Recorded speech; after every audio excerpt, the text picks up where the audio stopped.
Hi everybody, it's your friendly neighborhood hanger hobbit here, and welcome to a subscriber request from Janespright, who wanted to know a little bit about turn and burn.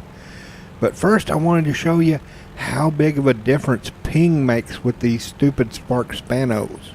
Because I want you to remember, the last match in this thing was flown the exact same night as these other three. Only difference was I managed to get the US server instead of the EU. Now watch the 109 and look at my ping. Making sure that 205's not going to dive on me. Got a perfect deflection shot. Line it up. And black puff. So, if at first you don't succeed, try again. But now you're going to see why I don't recommend planes that have just the spark spanos. Because you're going to see why. Line him up. Got the lead just right. And worthless hit, black puff. Finally have to kill him with the MGs. Good Lord, Gaijin, this is 2018. This should not be happening. Anyway, I decided to do this video a little different since it's all about tactics. So this first one is going to see one of the problems with turn fighting. Now don't worry, I will do a full review on the boomerang in the future with all the good history stuff, but this is more of a tutorial kind of thing. Because Jane said she was having trouble with the whole turn and burn. Now here's the problem with turn and burn. You have a strict limit on how many you can take this way. And once you get above that limit, you start hurting. Yeah, see, look what just happened. Thanks to this cloud cover that is practically on the deck and goes up nearly 6 kilometers, I have no idea how many guys are here, and most of them aren't showing up on the radar.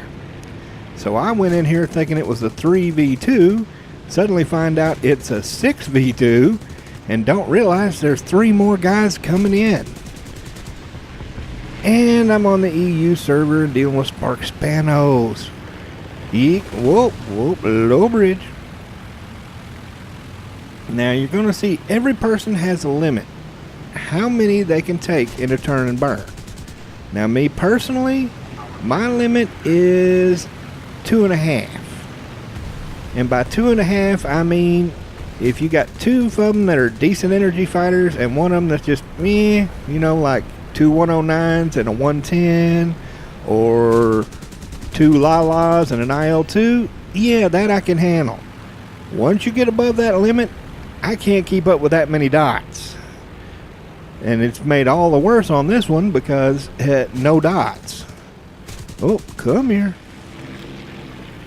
As you can see, the main thing you got to watch out though is don't get target fixated. Don't stay on one guy too long if you're in a turn and burn fight. That gets you killed super quick. Because what happens is you're so focused on getting that one guy, you don't see his buddies coming up your behind. And that's what gets you killed. In fact, that's what gets me killed on this one. I wasn't target fixated on one guy, it's just they're not showing up. Oh, excuse me. Coming through. Oh, finally get that one, and yep. No dot on the radar, just went boom. Turned out there was 3 bloody yaks around there that wasn't showing up thanks to the cloud cover. Lovely. Oh well, you take what you can get. And of course my entire team was dead because nearly all of them were carrying bombs. But hey, USA teams, what can you do? Here though shows the advantage of the turn fighters. See the Lala? Nearly my entire team is on the deck chasing an IL-2 because, surprise, USA team. So I'm up here with just me and this poor little Mustang. Now that Lala has more speed and more altitude.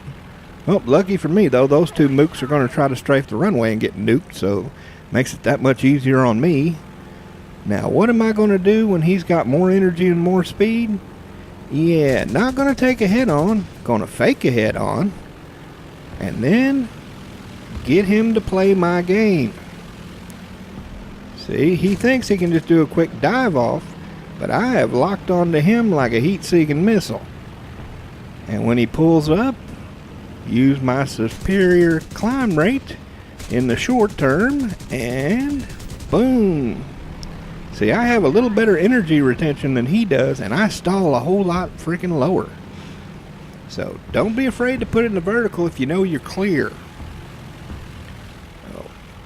And yeah, you see that you're way up there? Another thing I love about these boomerangs, they don't hardly use any gas. So if it takes you 10 minutes to get up there, who cares? Everybody else had to go back to base because they were out of gas. But thanks to these 4,000 rounds of British 303 goodness, yeah. Thank you. I appreciate. Oh, such a nice little bird. I'm going to enjoy doing a full review on that thing. All the fun little facts I'm going to learn about them, because, they're just great little birds. I got to agree with Mags. I mean, they are just so fun. If I was making a top 10 list like he did, yeah, it would be in my top 10 pretty much every single time, because it's just so dang fun. Alright, now, let's get into that final match, which, thank God, was on the USA server. And you notice how I keep checking behind me? I had two of them that kept trying to ride right up my behind, and yeah, I trust USA players about as much as I trust a pit full of vipers. I was just waiting for one of them to shoot me in the butt. Surprise, surprise, though, nobody did any TKing, which was actually a nice freaking change. I think it was because I was playing this at like 2:33 in the morning and all the little children had gone to bed. But hey, I'm happy. Now, let's see what we got here. A 109. Now, just because you're in a turn fighter don't mean you always got to turn. Right here, I'm using it in a classic boom and zoom. Because, hey, I've got the energy, I've got the altitude, why not use it? Now, you do have to watch out because you get a little compression, but, see that very first shot with the spark spanos, and it worked. Yay! Makes me happy. Alright, you come here, Mr. 109, just a little more. Nope, can't quite swing her around, got a little too much speed. That's the catch with most turn and burners, is they don't handle the top speed. I don't think there's a turn and burner in the game that's both good at turn and burn and fast.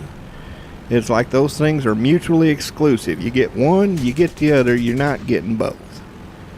But you come here now, Mr. 109.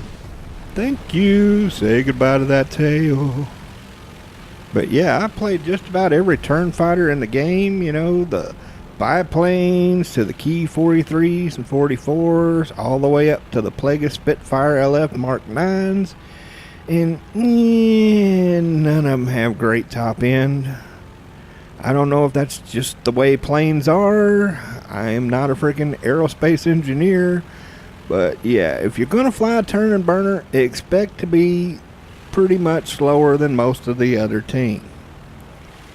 As you can see, pretty much the entire enemy team is directly over my head. Now, if I was in a boom and zoomer, yeah, that would be a pretty big freaking issue. If I was in an energy fighter, that probably wouldn't be very good either.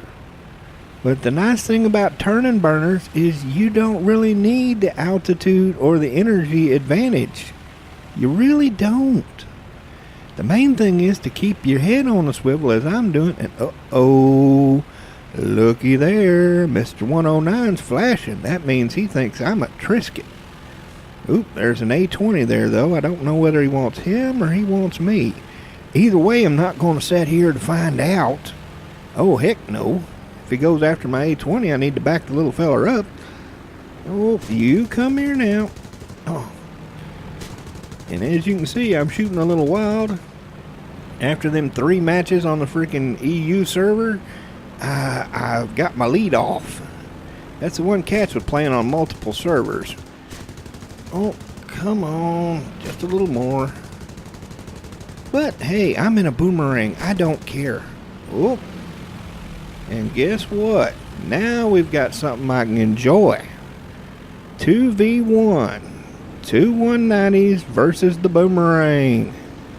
And they're going to try to turn fight me Oh, happy day, happy day. I get to do some turn fighting, happy day. Yep, but you notice, see, if I would have stayed on him, his buddy would have got a free shot, and that's a no-no. So what you got to do is you got to quickly switch targets back and forth and keep your head high enough on a swivel that, oh, nope, I don't think so. Low bridge. You got to keep that head bouncing. And you got to keep switching targets. If you stay on one target, you're toast. Oh, 303 to the head. Poor little 190. Oh, now his buddy's all alone. You come here now. Oh, you come here now. Oh, yeah, pop them flaps. Don't be afraid to pop them flaps. Remember, slow is not a problem when you're in a turn and burn. Main thing you want is to keep them guns on target. As you saw, both of those 190s, they had the speed advantage, they had the altitude advantage, and frankly, they were in probably, arguably, the better birds. But because they were silly enough to try to turn fight with the boomer, it didn't turn out too good for them, did it? But that was only because I kept my head on the swivel. If I would not have kept my head on the swivel, if I would have locked onto one of them suckers, yeah, I would have been roasty toasty. Now let's go ahead and switch on over to the last guy I get to fight, because sadly, the rest of them got slaughtered pretty quick, and as you can see, slaughtered most of my team in the process. Head-ons, people. Just say no. Just say no to head-ons. I know the Americans love their freedom cows, but good grief. I mean, it was like just fireballs everywhere. 190's in a fireball, the F6F's in a fireball, the P38's in a fireball, the 109's in a fireball. Everybody was trading 1-to-1. Ugh. Head-ons, just say no. You shouldn't even be thinking about a head-on until you're at the point where literally you are so outnumbered that you've just got to take something out of the sky ASAP. This is about, 10-15 minutes later. I've done landed, reloaded. Rest of my team's gone to go get some gas. And I've been tracking the last dot, which I think is a 110. Now, as I'm tracking this sucker down, let me talk a little bit about energy. That's one thing you really got to watch with a turn and burner. You got to keep your energy as high up as you can, because you never know when you're going to have to disengage. And the last thing you want to do is bleed all your speed doing turn and burn with somebody, and then here comes three of his buddies, and by the time you disengage and try to get going, yeah, you're like 200 kilometers an hour and they're coming at you at 6. So you'll notice when it came to those turn and burns, I tried to stay off of my WEP until I was actually engaged with the enemy. That way I had that extra bit of speed that I could kick on when I needed it. You'll notice there on the left, I've still got plenty of WEP left because I was afraid he might run to the frickin' base. I don't know what this guy thinks he's doing. Whatever. As I was saying, I was afraid he might run to the base, so I was saving that last little bit of speed just in case I needed it. And that is something you really, really need to do when you're turn and burn. Don't just ride the WEP like you would if you were an F6F or in a Spitfire climbing to space. Save it for when you need it, because when you're doing those turns, you're not going to be going very fast. That engine's going to cook if you've already wept it half to death. Second place on the team, 4 kills. Not bad at all. One of the other guys on my team got 4 kills too, so hey, give it up, dude. Good job. Yep, 2 of us got 4 kills. We pretty much killed the entire enemy team solo. Hey, thumbs up, buddy. Heck, I love it when I get paired up with players like that. That's just so fun. Ooh, 90,000? Heck yeah, for a tier 2. not a problem. But yeah, Jane, the main thing you got to remember is keep your head on a swivel. Try not to get more than like 2 at a time. And keep your foot off the gas until you need it. It's all about keeping your energy and your turn tighter than them. Don't be afraid to do a little half ellipses if you need to. Well, be sure to like and share, and I hope to see you up there in the clouds. Have a good one, y'all.